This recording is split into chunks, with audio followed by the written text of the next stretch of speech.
Hey everyone, Lori Spencer here. If you've been following my work for a while, you already know that I'm a historian, and one of my favorite subjects of study for the past 4 decades has been the Kennedy family. I have an entire channel dedicated to just Kennedy family history content, and if you're not subscribed to that one yet, I hope you'll check it out on YouTube and Rumble at Kennedy Americans. You're here because you enjoy learning about the Kennedys, right? Well, you did come to the right place. Maybe you've already watched my true crime documentary series, Who Killed Bobby Kennedy, about the assassination of Senator Robert Kennedy in 1968. Or perhaps you found my channel through one of my Kennedy history book clubs like The Dark Side of RFK Jr. or The Kennedys After Camelot.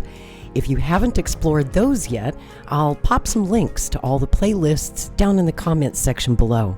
Today, I'm launching a new series about one of my favorite Kennedys, and that is the late John F. Kennedy Jr., President Kennedy's only son, who died in 1999 at the age of only 38, along with his wife, Carolyn Bessette Kennedy, and her sister, Lauren Bessette, when their small plane crashed off the coast of Martha's Vineyard.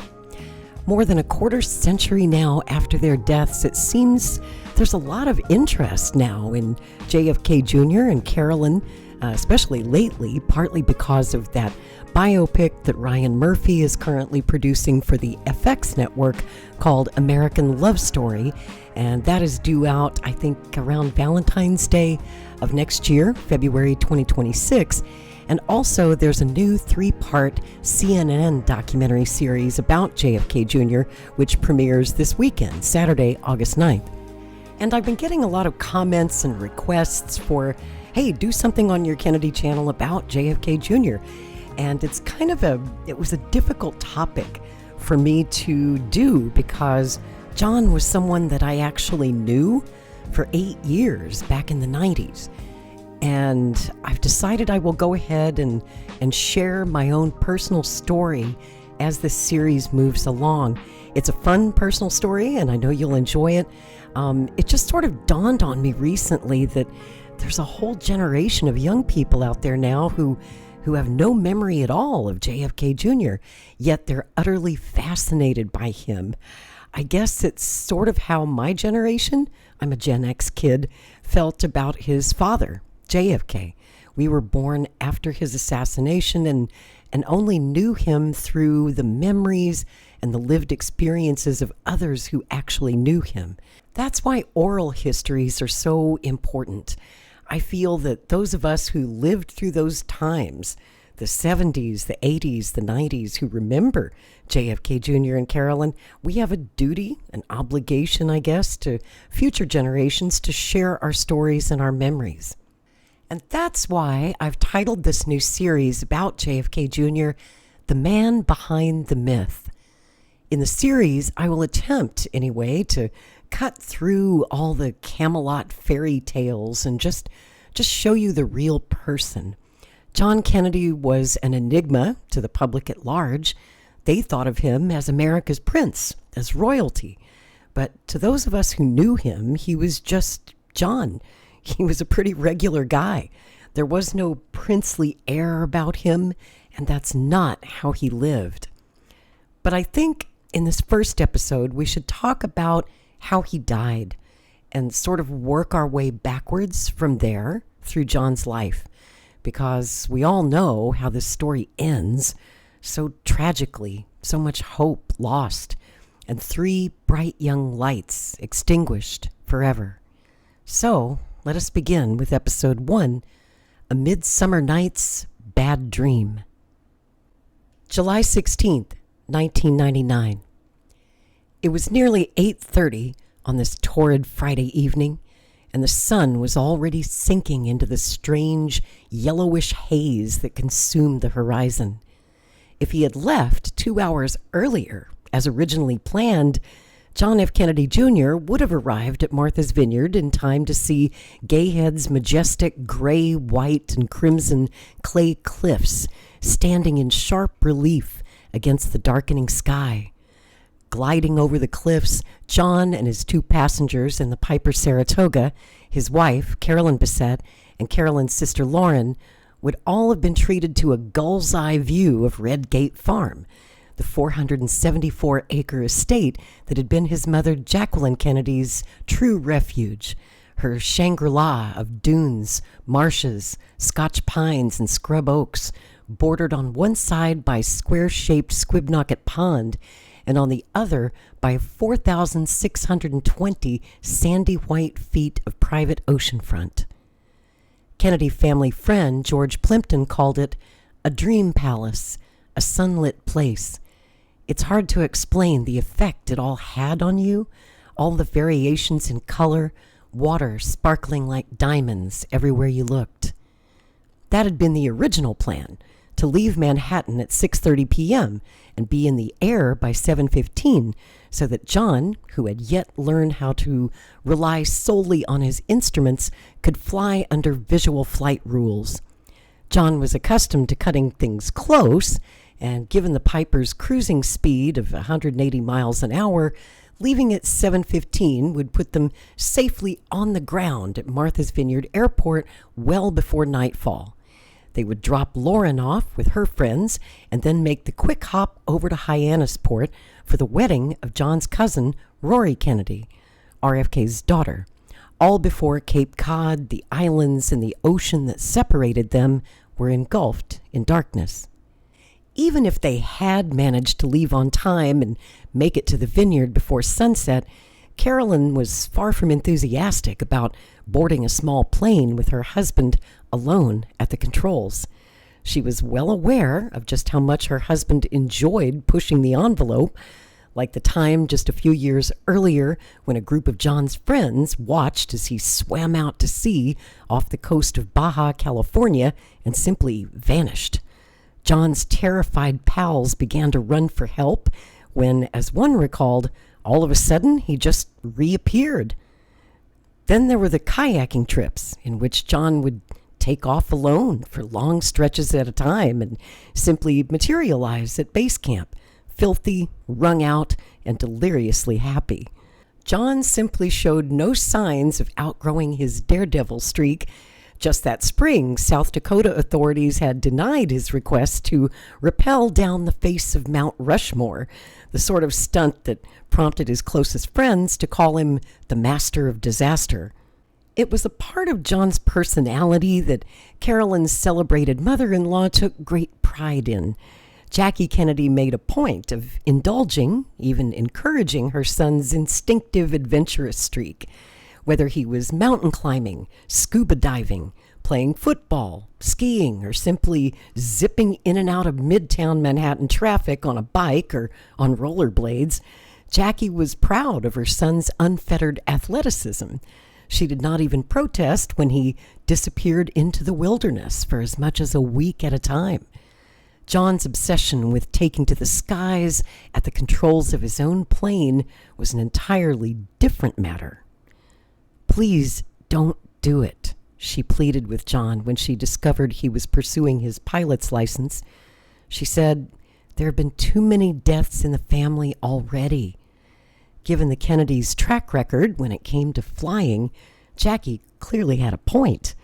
Joe Kennedy Jr., the eldest of John's uncles, died when his plane exploded over the English Channel during World War II.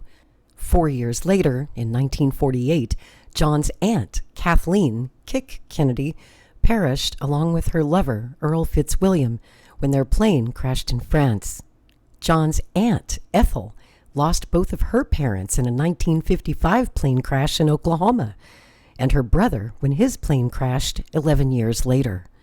In 1964, John's Uncle Ted was flying to Springfield, Massachusetts in a storm to accept the Democratic nomination for a second U.S. Senate term when his small campaign plane crashed into an apple orchard. Both his aide and the pilot were killed, but Ted managed to survive, albeit with a broken back. In 1973, John's 24-year-old stepbrother, Aristotle Onassis's only son, Alexander Onassis, died when his plane crashed immediately after takeoff. Jackie confided to Maurice Templesman, the wealthy diamond merchant who shared the last 15 years of her life, that there was another reason for her concern. In recent years, she was experiencing a series of premonitions regarding both of her children, and the strongest and most persistent of these involved John perishing at the controls of his own plane. She had made John swear that he would not pursue his pilot's license, and on her deathbed in 1994, made Templesman and her brother-in-law, Ted Kennedy, swear that they would do whatever was necessary to keep him from becoming a licensed aviator. John abided by his mother's wishes during her lifetime, but by late 1997, he was enrolled in a Florida flight school. Although John did take Templesman's financial advice, Maurice had managed to parlay Jackie's $26 million settlement from the estate of her late husband, Aristotle Onassis, into a $200 million fortune. John turned a deaf ear to Templesman's pleas and warnings when it came to flying. The open sky, he tried to explain, was the only place where he felt truly liberated. You know, explained his college friend, Richard Wise, it was just him up there, away from everybody, and it made him feel free. Neither Templesman nor Uncle Teddy would fly with John alone at the controls, and while she told friends she would have loved to oblige her husband, Carolyn was equally reticent. In addition to John's well-documented penchant for risk-taking, Carolyn also worried about his lack of focus. John suffered from attention deficit disorder and his chronic absent-mindedness. John routinely misplaced things, his gloves, his credit cards, his wallet. It didn't help that he kept his keys on a chain fastened to his belt loop, but they still disappeared with frustrating regularity, so often that he kept a spare set of keys to their Tribeca apartment tucked under the front stoop. This inability to concentrate for extended periods of time, something a pilot would obviously be required to do, was of particular concern to the meticulously organized Carolyn. "We spend hours every day just looking for his stuff," she complained. "It drives me so crazy." More to the point, it had been only 6 weeks since John took to the skies over Redgate Farm in a $14,000 Buckeye ultralight-powered parachute, a flimsy contraption that resembled a go-kart with an engine-drive propeller at the back, and then crashed, snapping his right ankle. Undaunted, and with his foot still in a cast, John flew back up to the vineyard for the 4th of July. This time, Carolyn agreed to go as John's passenger, but only because there was a licensed instructor sitting next to him in the cockpit. Otherwise, she would just buy a seat on one of the scheduled airline flights or drive 5 hours to Hyannis and then take a ferry to the island. Once, while she waited to meet John at the Martha's Vineyard Airport Cafe, Carolyn told her waitress, Joan Ford, why she was reluctant to fly with John. "I don't," she said without hesitation, "trust him." On today's trip up from New Jersey, Jay Biederman, the flight instructor who had recently helped John pass his written instrument test and was also preparing him for his instrument flight test, was scheduled to go along, as he had several times before. But when Biederman canceled to join his parents on a hiking trip in Switzerland, John made the fateful decision not to find a replacement. Carolyn's 34-year-old investment banker's sister harbored no reservations about John's piloting skills. Lauren Bessette was a Wharton School graduate with a command of Mandarin Chinese and was a rising star at Morgan Stanley. She could be most persuasive. Over lunch at the Stanhope Hotel's Cafe M that Wednesday, July 14th, John was overheard enlisting Lauren's help and talking his wife into going. "Oh, come on now," Lauren urged Carolyn. "We'll have fun." Kyle Bailey was also planning to fly to Martha's Vineyard that night, but when he arrived at New Jersey's Essex County Airport, he could see that something was not quite right, he said. Instead of the clear 5 to 10 mile visibility being reported by the Federal Aviation Administration, an odd haze was blanketing the region that night. He picked out a fixed point on the horizon, a ridge he would normally be able to make out in the distance, But I couldn't see it at all, Kyle said. There was this really strange, thick haze, heavy but sort of shimmering at the same time. It was already getting dark and the wind was picking up, so I decided it wasn't worth the risk. John made a different decision. Since the cast had been removed from his injured foot just 24 hours earlier, he hobbled up to his plane on crutches, tossed them into the baggage compartment, and then gingerly pulled himself up into the cockpit, all the while wincing in pain. Behind him, Carolyn and Lauren belted themselves into the Piper's tan leather seats. They faced forward with two empty rear-facing seats opposite them. Now, as he walked to his car, something made Bailey turn around. It was so spooky, he said, but I watched as they taxied into position and waited to be cleared for takeoff. The aircraft's registration number, N92539A, was emblazoned on its fuselage. Bailey noticed that this was different from the number on John's older plane, the less powerful Cessna. John was actually having that number, N529JK, transferred to the new plane. N529JK was a reference to his father's May 29th birthday. Bailey found himself standing, unable to move, as if something was telling me it was important to keep watching. Since Lauren was seated on the opposite side of the plane, Bailey could not see her. But as the Piper Saratoga idled on the runway, John and Carolyn, she seated directly behind him and facing forward, were plainly visible in profile. It was hazy, he said, but their silhouettes were so clear. I was struck at the time by how ethereal it looked, how eerie. There was no obligation to file an official flight plan that night, but John did inform the control tower at Essex County Airport that he intended to fly due north and then east to Martha's Vineyard. Just 12 minutes after sundown, at 8:38 p.m., the tower cleared John for takeoff. He advanced the throttle, and the Piper Saratoga rolled down runway 22.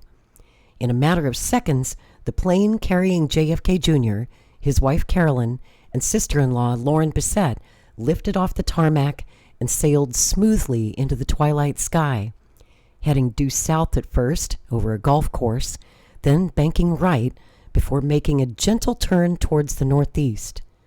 North of Teterboro, he told the control tower in his only recorded radio communication that night, eastward. Had he been more proficient or experienced with his new plane's many remarkable capabilities, John could have simply pushed two buttons to activate the Piper Saratoga's automatic pilot feature, and it would have flown him all the way from New Jersey to Massachusetts. Once there, it would have even executed a perfect three-point landing at Martha's Vineyard Airport. If he was even aware that he could put his plane on autopilot, John gave no hint of it. The Piper was his shiny new toy, and he was thrilled with it, but it was an awful lot of plane to handle, and John was still learning the ropes. As it climbed at a speed of 104 miles per hour towards its cruising altitude of 5,600 feet, the plane crossed over the Hudson and headed towards Long Island Sound. It had been in the air only a matter of minutes when an air traffic controller on Long Island spotted an unexpected blip on his radar screen. A small plane of unknown origin. Since John hadn't filed a flight plan, there was no way for anyone to know precisely who he was or where he was heading, seemed to be edging perilously close to an American Airlines passenger plane. Alerted to the danger, the pilot of the airliner was taken aback by the sight of the Piper Saratoga emerging from the mist just off the tip of his right wing. Careful not to upset his 160 passengers, he made a subtle maneuver to put some distance between his airliner and the smaller craft and avert a mid-air collision that otherwise would have been inevitable. Inside the Piper, everyone was blissfully unaware of how they had just cheated death, at least for the time being. To protect their ears from the ear-splitting whine of the engines, John and the Bessette sisters wore headphones that made it possible for them to talk about their weekend plans and trade some gossip about their wide circle of friends in New York as they leafed through fashion magazines spread out on the small fold-out table between them.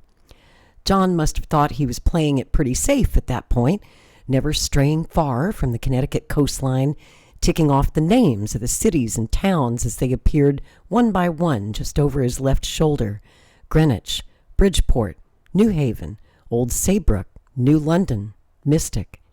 He could make them out, just barely. But after 40 minutes in the air, nothing was visible. The murk was now so dense that neither the comforting sight of city lights below nor the stars above were available to help guide John on his way. At any time, John could have pushed those 2 life-saving buttons to turn on the automatic pilot. Dr. Bob Arnott, flying just 20 minutes ahead of Kennedy, considered doing just that. When he approached the vineyard and searched for the lights of Oak Bluffs, Edgartown, and Vineyard Haven, Arnott saw nothing. "It's as if someone put you in a closet and shut the door," he said. Arnott wondered if the island had suffered a power failure. "There was no horizon and no light," he said. "The night could be best described as inky black." At 9:24, John still had the option of simply pushing those 2 buttons that put his plane on autopilot. Now, 46 minutes into his planned flight, John instead scanned the coastline for familiar landmarks as he flew over westerly Rhode Island. Nothing. Looking to the right, he searched for the hatchet-shaped outline of Block Island, but there was only darkness below.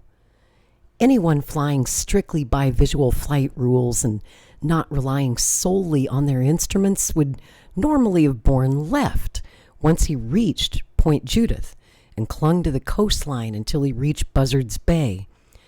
Then he could make a right turn and fly straight out to Martha's Vineyard over 8 miles of open water. Instead, John decided to maintain his course straight ahead to the vineyard over 35 miles of ocean. This final leg of the trip would take only 6 minutes, but it meant that John would have no visual reference points, no lights or landmarks. Without them, local pilot Tom Freeman observed, "You are totally, completely in the dark, literally as well as figuratively. If you don't know how to rely on your instruments, it's a sickening, scary feeling." By this point, other pilots in the region were either radioing for assistance or asking for permission to put down at alternate airports inland until the fog lifted. John, however, pressed on. His first instinct, understandably, was to try to drop below the cloud layer. 56 minutes after takeoff, at precisely 9:34 p.m., John pushed the yoke forward, and with the airspeed indicator reading 150 knots, that's 173 miles per hour, swiftly descended at the rate of 700 feet per minute. Leveling off at 2,300 feet, he was at last below the haze and could see the Gayhead Lighthouse and, not far beyond, the lights of Jackie's beloved Redgate Farm. But within 5 minutes, John was back to flying blind. Another pilot in the area that night describes the sensation as being in a room with the windows painted white. John's instructors had warned him about spatial disorientation and how, deprived of visual cues, the human brain can quickly confuse down with up and up with down. Even the most experienced pilots, he remembered being told, developed debilitating vertigo, and that was why, under those conditions, the only way to safely arrive at his destination was to rely solely on his instruments and ignore what his body was telling him. In the cockpit, John tried to square what his body seemed to be saying with the readings on the gauges and dials directly in front of him. The off-kilter reading on the instrument panel would have contradicted whatever it was he was feeling. A quick glance at the turn and bank indicator in the lower left-hand corner would have shown that the red ball was not centered and that his wings were not level, no matter what his own senses were telling him at that moment. His head swimming, John made a sharp right turn and took the plane back up 300 feet, a last frantic maneuver to somehow get above the haze. By this point, John's body was, in the words of a veteran military pilot, Edward Francis, quote, undoubtedly playing all sorts of tricks on him. You can be upside down and turning to the left, and your body is telling you you're right side up and turning right. Add to this confusion the mounting panic of the two women behind him. By now, they would have been bounced around enough to know that something was seriously wrong. They may have been screaming. They certainly would have been asking John what was happening. Unfortunately, John had not yet gone through the phase of instrument training that might have helped him cope with pandemonium in the cockpit. In the air, flight instructors simulate an emergency, and they try to rattle a novice pilot any way that they can, sometimes by yelling or grabbing at the controls or even popping a paper bag very loudly, all to reinforce the pilot's ability to ignore distractions and focus on the problem at hand. They train you, Kyle Bailey said, to have nerves of steel.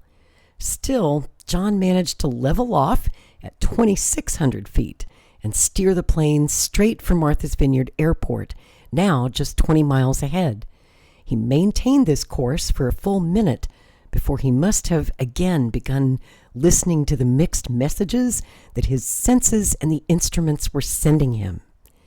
At 9:40 p.m., John, clearly disoriented, turned south, away from the island. He then began to bring the plane down, descending gradually until the plane reached 2,200 feet. It was then that the Piper Saratoga suddenly surged downward at an alarming 5,000 feet per minute, 10 times the normal airspeed. Yet, the situation was not hopeless, not yet. If he could have just maintained the presence of mind to level his wings before pulling up on the yoke, he could have regained altitude and saved the plane. To accomplish this, the notoriously absent-minded John would have had to bring to bear all his powers of concentration, and he would have had to rely solely on his instruments. Instead, he made a classic and fatal mistake, pulling up on the yoke without bothering to level the plane. As a result, the Piper Saratoga started to turn clockwise in a corkscrew motion, picking up speed as it headed downward in what aviators refer to as the graveyard spiral. Inside the cabin, John, Carolyn, and Lauren were pressed back into their leather seats as the plane spun wildly towards the ocean's surface at a rate of 99 feet per second. They would no longer be able to scream. The G-forces pressing against their chests would have already forced all of the air out of their lungs. All they would have been able to do was listen in terror to the wail of the engine and the wind shrieking past the windows. Terrifying, isn't it? I'm going to stop there. We all know what happened next. But I would direct you to my book club, The Kennedys After Camelot. If you listen to the introduction to that book, it's a book reading by J. Randy Taraborelli. That introduction chapter, and I'll put a link in the comments to it, it kind of picks up the story as to what happened next after the plane went down and, well, was missing. And how the Kennedy family reacted, because the whole family was, gathered there at Hyannisport that weekend for Rory's wedding. That was the reason John and Carolyn and Lauren were going there. So they were already together. And Tara Borelli really has the inside story as to what it was like to be inside the Kennedy compound that horrible few days. And it was like 5 days before they dredged up the plane and found the bodies. So that's a really powerful chapter, and I would encourage you to listen to that next. And we'll be back with another episode of JFK Jr., the man behind the myth, next week. I'll see you then. I'm Laurie Spencer. Thanks for listening.